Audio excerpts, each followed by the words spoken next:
ಈ ರೀತಿ ಕಲ್ಲಾಗ ಕುಟ್ಟಿದ ರೆಸಿಪಿ ಅಂತೂ ನೀವು ಒಂದು ಸಲ ತಿಂದ್ರಂದ್ರೆ ಮತ್ತೆ ಇದನ್ನು ನಿಮಗೆ ಮಾಡ್ಕೊಂಡು ತಿನ್ಬೇಕು ಅನಿಸ್ತತಿ. ಅಂಥದ್ದೊಂದು ಬೆಸ್ಟ್ ಚಟ್ನಿದ ರೆಸಿಪಿ ಹೇಳ್ಕೊಡಾತನ ಇವತ್ತು ನಿಮ್ಗೆ. ಅದನ್ನು ಯಾವ ರೆಸಿಪಿ ಮತ್ತು ಯಾವ ರೀತಿ ಮಾಡೋದಂತ ಹೇಳ್ತೀನಿ. ಅದಕ್ಕಿಂತ ಮೊದಲು ನಿಮ್ಗೆ ಪ್ರಿಯಾಸ್ ಕಿಚನ್ಗೆ ಸ್ವಾಗತ. ನೀವಿನ್ನೂ ನಮ್ಮ ಚಾನಲ್ನ ಸಬ್ಸ್ಕ್ರೈಬ್ ಮಾಡಿಲ್ಲ ಅಂದ್ರೆ ಬೇಗ ಹೋಗಿ ಈಗ ಸಬ್ಸ್ಕ್ರೈಬ್ ಮಾಡಿರಿ. ಇಲ್ಲಿ ನೋಡಿರಿ, ಬದ್ನಿಕಾಯಿ ತಿನ್ನಂಗಿಲ್ಲ, ನಂಗೆ ಇಷ್ಟ ಇಲ್ಲ ಅನ್ನೋರು ಈ ಥರ ಮಾಡಿಕೊಟ್ರಂದ್ರೆ ಇಷ್ಟಪಟ್ಟ ತಿಂತಾರು. ಇಲ್ಲೇ ಈ ರೆಸಿಪಿ ಮಾಡೋಕೆ ನಾವು ಒಂದು ಬದ್ನಿಕಾಯಿ ತೊಗೊಂಡಿದ್ದೀವಿ. ಬದ್ನಿಕಾಯಿಗೆ ಏನೈತಲ್ಲ ಈ ರೀತಿ ಹಿಂದಿಂದ ತುಂಬ ಎಲ್ಲ ತೆಗಿಬೇಕ್ರಿ. ಈ ಥರ ಅಷ್ಟು ಎಲ್ಲ ಅದ್ರ ಹಿಂದಿನ ತುಂಬ ತೆಗೆದ ಅದಕ್ಕೇನೈತಲ್ಲ ಒಂದು ಸ್ವಲ್ಪ ಈ ಥರ ಎಣ್ಣೆ ಹಚ್ಬೇಕು ನೋಡ್ರಿ. ಸುತ್ತಲೂ ಎಲ್ಲ ಪೂರ್ತಿ ಎಲ್ಲ ಚೆಂದಂಗೆ ಸುತ್ತಲೂ ಈ ರೀತಿ ಎಣ್ಣೆ ಹಚ್ಚೆ ಇಟ್ಕೋಬೇಕ್ರಿ. ಇದನ್ನು ಇವತ್ತಿನ ರೆಸಿಪಿ ಏನಂದ್ರೆ ನಾವು ಬದ್ನಿಕಾಯಿ ಬರ್ತಾ ಡಿಫ್ರೆಂಟಾಗಿ ಮಾಡೇ ತೋರ್ಸಾತೀವಿ. ಮೆಣಸಿನ್ಕಾಯಿ ಯೂಸ್ ಮಾಡ್ಲಾರ್ದನ ಬೇರೆ ರೀತಿ ಬದ್ನಿಕಾಯಿ ಬರ್ತಾ ನಾವು ಮಾಡೇ ತೋರ್ಸಾತೀವಿ ನೋಡ್ರಿ. ಈ ಥರ ಗ್ಯಾಸ್ ಆನ್ ಇಟ್ಟ ಗ್ಯಾಸ್ ಮೇಲೆ ಈ ಥರ ಸುಡ್ಬೇಕು ನೋಡ್ರಿ. ಅದನ್ನು ಪೂರ್ತಿ ಎಲ್ಲ ಒಳಗಿನ ಬದ್ನಿಕಾಯಿ ಎಲ್ಲ ಬೇಯುತ್ತನ ಈ ಥರ ಏನೈತಲ್ಲ ನೀವು ಪೂರ್ತಿ ಎಲ್ಲ ಸುಡ್ಬೇಕಾಕೈತೆ ನೋಡ್ರಿ. ಇಲ್ಲೇ ಸುಟ್ಟದೀವಿ ನೋಡ್ರಿ.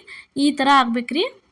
ಎಲ್ಲೂ ಅದೊಂದು ಸ್ವಲ್ಪ ಆ ಥರ ಕಾಣಬಾರ್ದು. ಕೆಂಪು ಕಲರ್ ಪೂರ ಎಲ್ಲ ಬ್ಲ್ಯಾಕ್ ಹಂಗೆ ಆಗುತ್ತಾನ, ಕರಿ ಕಲರ್ ಆಗುತ್ತಾನ ಈ ಥರ ಸುಟ್ಕೋಬೇಕ್ರಿ. ಸುತ್ತಲೂ ಎಲ್ಲ ಚೆಂದಂಗೆ ತಿರುಗಿಸಿ ನೋಡ್ರಿ. ಈ ಥರ ಸುಟ್ಕೊಂಡ ತೆಗೆದ ಇಲ್ಲೇ ಇಟ್ಕೊತೀವಿ ನೋಡ್ರಿ. ಈ ಥರ ಅದ್ರ ಮ್ಯಾಗಿಂದ ಏನು ಇರ್ತೈತಲ್ಲ ಸಿಪ್ಪಿ ಎಲ್ಲ ಈ ರೀತಿ ತೆಗಿಬೇಕ್ರಿ. ಸಿಪ್ಪೆಲ್ಲ ಸುಟ್ಟಿರ್ತೈತಿ, ಒಳಗೆಲ್ಲ ಮಸ್ತ್ ಹಂಗೆ ಬೇಂದ ಬಂದಿರ್ತೈತಿ ಬದ್ನಿಕಾಯಿ ನೋಡ್ರಿ. ಈ ಥರ ಏನೈತಲ್ಲ ಅಷ್ಟು ಎಲ್ಲ ಅದ್ರ ಮ್ಯಾಗಿಂದ ಸಿಪ್ಪಿ ತೆಗೆದ ಇಟ್ಕೊಂಡದೀವಿ ನೋಡ್ರಿ. ಇಲ್ಲೇ ತೋರ್ಸಾತೀವಿ. ನೋಡಿದ್ರೇ ಸಾಕು ಬಾಯಾಗ ನೀರು ಬರ್ತಾವೆ. ಕಲ್ಲಾಗಿಂದ ಚಟ್ನಿ ತಿನ್ಬೇಕಂದ್ರೆ ಆ ರೀತಿ ಮಸ್ತ್ ಹಂಗೆ ಮಾಡೇ ತೋರಿಸಿದೀವಿ ರೀ ಇವತ್ತು ನಾವು. ಇಲ್ಲಿ ನೋಡ್ರಿ, ಈ ಥರ ಅಷ್ಟು ಎಲ್ಲ ತೆಗೆದ ಸಿಪ್ಪಿ ತೆಗೆದು ಇಟ್ಕೊಂಡದೀವಿ. ಇಲ್ಲಿ ಕುಟ್ಟು ಕಲ್ಲು ತೊಗೊಂಡು ಅದ್ರೊಳಗೆ ಸ್ವಲ್ಪ ಜೀರಿಗೆ ಹಾಕತ್ತೀವಿ ರೀ. ಜೀರಿಗೆ ಆದ್ಮೇಲೆ ಸ್ವಲ್ಪ ರುಚಿಗೆ ತಕ್ಕಷ್ಟು ಉಪ್ಪು ರೀ. ಉಪ್ಪು ಹಾಕಿ ಇದನ್ನು ಚೆಂದಂಗೆ ಸಣ್ಣಂಗೆ ಕುಟ್ಕೋಬೇಕ್ರಿ. ಪೂರ್ತಿ ಎಲ್ಲ ಚೆಂದಂಗೆ ಜೀರಿಗೆ ಸಣ್ಣ ಆಗುತ್ತಾನ ಅರಿಬೇಕ್ರಿ. ಇದನ್ನು ನೋಡ್ರಿ, ಈ ಥರ ಪೂರ್ತಿ ಎಲ್ಲ ಸಣ್ಣ ಆಗುತ್ತಾನ ಅರಿದ್ಮೇಲೆ ಇದಕ್ಕೆ ಇವಾಗ ಏನೈತಲ್ಲ ಅಂದ್ ಬದ್ನಿಕಾಯಿ ಏನು ಸಿಪ್ಪಿ ತೆಗೆದು ಇಟ್ಕೊಂಡಿದ್ದೀವಿ ಅದನ್ನು ಇದ್ರೊಳಗೆ ತಂದು ಸೇರಿಸಿ ಈ ಥರ ಕುಟ್ಕೋಬೇಕು ನೋಡ್ರಿ.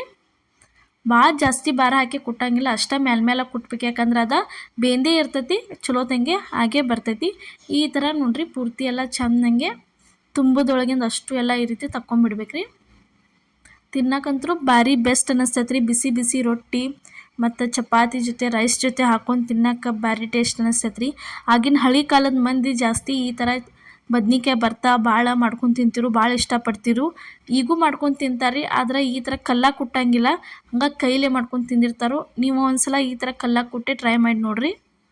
ಇವಾಗ ನೋಡ್ರಿ ಅದನ್ನು ಪೂರ್ತಿ ಸಣ್ಣಂಗೆ ಸ್ವಲ್ಪ ಕುಟ್ಟಿದ್ಮೇಲೆ ಈಗ ಸ್ವಲ್ಪ ಕೊತ್ತಂಬರಿ ಸೊಪ್ಪ, ಅದಾದ್ಮೇಲೆ ಒಂದು ಈರುಳ್ಳಿ ಸಣ್ಣಂಗೆ ಕಟ್ ಮಾಡಿಟ್ಟಿದ್ವಿ ಅದನ್ನು ಸೇರಿಸಿದ್ದೀವಿ ರೀ. ಈರುಳ್ಳಿ ಆದಮೇಲೆ ಒಂದು ಸ್ವಲ್ಪ ಬೆಳ್ಳುಳ್ಳಿ ಸೇರ್ಸಾತೀವಿ ನೋಡ್ರಿ.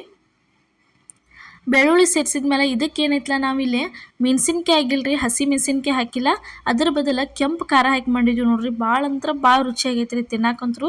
ಬದ್ನಿಕಾಯಿ ಬರ್ತಾ ಈ ಥರ ಕೆಂಪು ಖಾರ ಹಾಕಿ ನೀವಂತರೂ ಮಾಡ್ಕೊಂಡಿರಂಗಿಲ್ಲ, ಒಂದ್ಸಲ ಮಾಡ್ಕೊಂಡು ನೋಡ್ರಿ. ತಿನ್ನಕ್ಕಂತೂ ರುಚಿ ಅನ್ನಿಸ್ತತಿ. ಕೆಂಪು ಖಾರ ಹಾಕಿದ್ಮೇಲೆ ಇದನ್ನು ಪೂರ್ತಿ ಎಲ್ಲ ಚೆಂದಂಗೆ ಈ ಥರ ಕುಟ್ಕೋಬೇಕ್ರಿ.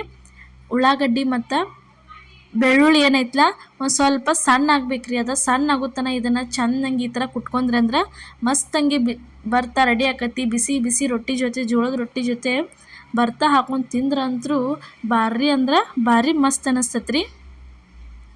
ನೋಡಿದ್ರೇ ಸಾಕು ಬಾಯಾಗ ನೀರು ಬರ್ತಾವೆ. ಬದ್ನಿಕಾಯಿ ತಿನ್ನೋಕೆ ಒಲ್ಲಿ ನಂಗೆ ಇಷ್ಟ ಇಲ್ಲ ಅನ್ನೋರು ಇಷ್ಟಪಟ್ಟು ನಂಗೆ ಬೇಕಂತ ಹಾಕಿಸ್ಕೊಂಡು ತಿಂತಾರೋ. ಅಷ್ಟು ಭಾರಿ ಆಕೈತೆ ರೀ ಬರ್ತಾ. ಇದೇ ರೀತಿ ಇನ್ನೂ ಹಲವಾರು ಉತ್ತರ ಕರ್ನಾಟಕ ರೆಸಿಪಿಗಳು, ಚಟ್ನಿ ರೆಸಿಪಿಗಳ, ಚಪಾತಿ ರೊಟ್ಟಿ ರೆಸಿಪಿಗಳನ್ನ ಪರ್ಫೆಕ್ಟಾಗಿ ಯಾವ ರೀತಿ ಮಾಡೋದಂತ ನಮ್ಮ ಚಾನಲ್ ಒಳಗೆ ಹಾಕಿದ್ದೀವಿ. ಮಿಸ್ ಮಾಡಲಾರ್ದ ಹೋಗಿ ಪ್ರತಿಯೊಂದು ವಿಡಿಯೋಸ್ಗಳನ್ನ ನೋಡಿ ಬರ್ರಿ ಮತ್ತು ಕಮೆಂಟ್ ಮಾಡಿರಿ. ನೀವು ಮಾಡೋ ಕಮೆಂಟ, ಲೈಕ್ ಪ್ರತಿಯೊಂದು ನಮಗೆ ಭಾಳ ಇಂಪಾರ್ಟೆಂಟ್ ಆಗಿರ್ತಾವೆ. ಇಲ್ಲಿ ನೋಡಿರಿ, ಇವಾಗ ಬರ್ತಾ ಅಂತೂ ಭಾರಿ ಬೆಸ್ಟ್ ರೆಡಿ ಆಯ್ತು. ಇದೇ ಥರ ಬರ್ತಾ ನೀವು ಒಂದ್ಸಲ ಟ್ರೈ ಮಾಡಿ ನೋಡಿರಿ. ಇವತ್ತಿನ ರೆಸಿಪಿ ನಿಮ್ಗೆ ಇಷ್ಟ ಆಗೈತೆ ಅನ್ಕೋತೀನಿ. ಇಷ್ಟ ಆಗಿದ್ರೆ ಮಿಸ್ ಮಾಡಲಾರ್ದ ಲೈಕ್ ಮಾಡಿ, ಶೇರ್ ಮಾಡಿ, ಕಮೆಂಟ್ ಮಾಡಿರಿ. ಅದೇ ರೀತಿ ಸಬ್ಸ್ಕ್ರೈಬ್ ಮಾಡಿರಿ ನಮ್ಮ ಚಾನಲ್ನ. ನಿಮ್ಮ ಫ್ಯಾಮಿಲಿ ಮತ್ತು ನಿಮ್ಮ ಫ್ರೆಂಡ್ಸ್ ಎಲ್ಲ ಗ್ರೂಪಿಗೂ ಶೇರ್ ಮಾಡಿ, ಅವ್ರಿಗೂ ಸಪೋರ್ಟ್ ಮಾಡೋಕ್ಕೆ ಹೇಳ್ರಿ. ಎಲ್ಲರಿಗೂ ನಮಸ್ಕಾರ.